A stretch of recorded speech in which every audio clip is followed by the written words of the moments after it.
When creating formulas in Excel, it can be tempting to put together a formula as quickly as possible. However, when creating a formula, you should take a bit of care to go through all the steps required and consider both the elements you need to add, multiply or divide, as well as BODMAS to ensure that everything that needs to be included in your calculations is accurate and that you're 100% confident it's all correct. Sometimes even a simple thing as a tax item, adding on each individually can mean that you forget something and it ends up having a big impact on profits.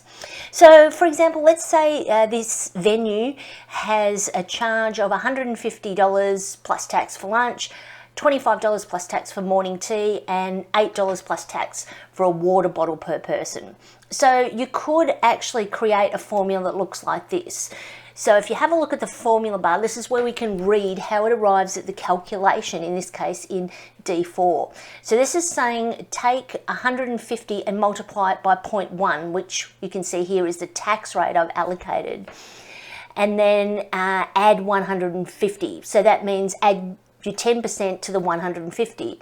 Then take the $25, multiply that by 0.1, which is the 10% tax, and then add $25, which gives us the $25 plus tax for the morning tea. And the same for the water as well.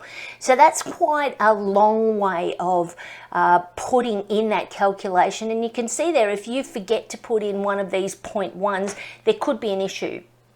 So a different way to set this up might be to come here, for example, and let's just say make it look a little cleaner. So we're starting out a mathematical calculation, so we type in an equals sign. Tells Excel we're about to do some maths. In here I'm going to put in 150 plus 25 plus 8. So they're the three charges that the client has. So that's our rate per person excluding tax. What I'm going to do here is a simple calculation to calculate our 10% tax.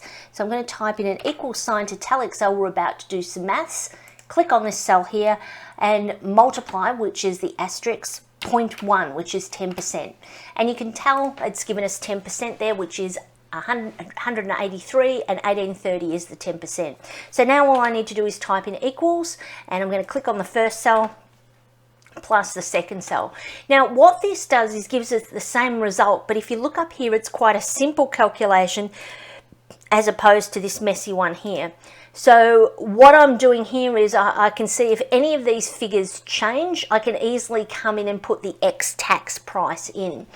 So this enables me to make my cells a little neater, and it's also clear by adding in that extra column that the 10% tax has been included. You could also have additional columns that represent any gratuities, etc. So that's some best practice for creating formulas that maybe have multiple mathematical calculators.